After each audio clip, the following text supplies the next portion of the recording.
So I'm going to be talking about my lesson plan, which is animal research. This is for a third grade classroom. Students will be able to research an animal of their choice and provide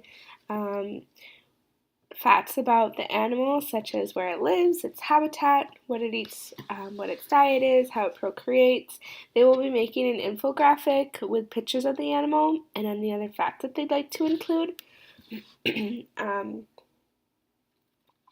They will then, to access both of their languages, since this is a bilingual classroom, they will be using or making an ASL video as well. So this obviously is a deaf and hard of hearing classroom, which means that there will be a variety of hearing levels in the classroom, both hard of hearing students and profoundly deaf students.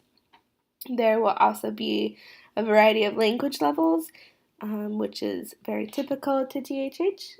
About 10% of deaf students have deaf parents, and so about 10% of deaf students are fluent users of ASL. The rest are still learning ASL, and so we will be very mindful of that. We will be using Seesaw for posting all of our work, and we will be using canva.com to create the infographic. This lesson is meant to be not overly structured and have room for creativity. So the students will have a MacBook and or an iPad to use. Students, like I said, the objective is for students to create an infographic and a video about an animal that they have researched.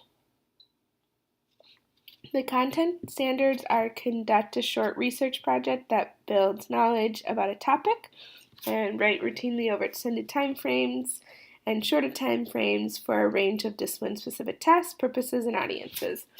Independently select writing topics and formats for personal enjoyment, interest, and academic tasks. I think it's really important that each student is excited about the animal that they choose, and for that reason. And then also the technology standards will be: students create information from digital resources using a variety of tools and methods to create collections of artifacts that demonstrate meaningful connections and conclusions.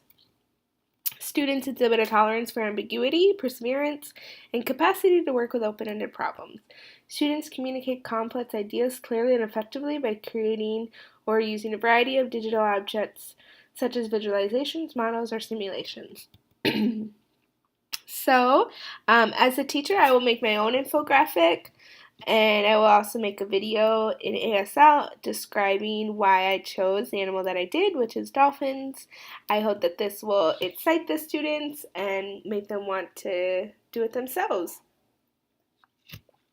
So, I believe that this is in the redefinition state of SMART because what is really cool is that ASL does not have, well, it technically has a written form, but it wouldn't have a written form that third graders would be able to use. And so technically there's no functional written form.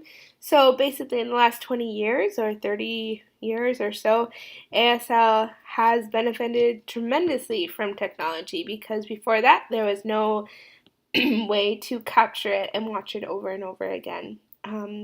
So I think that's really amazing that students can practice their bilingualism by having both ASL and English in the classroom.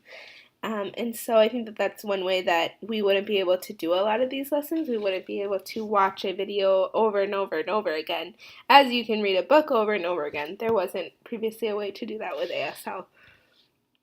There wasn't a way to capture it. Equity and equality, I think that it's important to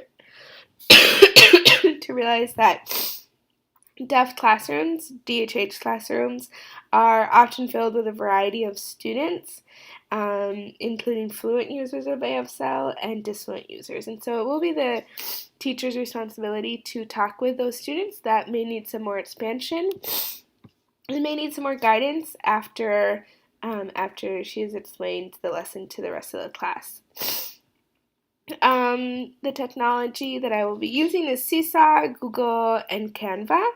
www.creativity.com, and this will connect to 21st century learning by allowing a lot of room for creativity and freedom in this lesson. I think that that's the most important thing. I think we often over-instruct and we put students in a box, and so this lesson is meant to allow students to run free with creativity. If students want to talk about a specific thing about the animal for a longer period of time or highlight a specific thing about the animal, they are more than welcome to do that. There is a lot of free choice in this lesson and just a few things that they need to have in order to get a good grade. So these are the materials that we will be using. New vocabulary words might be words like habitat, procreate, species, and diet. To get the students excited, I'm going to first show them my video about dolphins and my infographic, which I think that they will be really excited about. I think the other thing is just that they get to do this process themselves. There isn't over instruction, and so it's not a rigid lesson. Students can do something that they're research a topic that they're really excited about, and make it their own. So some of the classroom management techniques will be using scented chapstick, and then also using the sand timer for students to monitor each other's work. So right down here is where it talks about the procedures.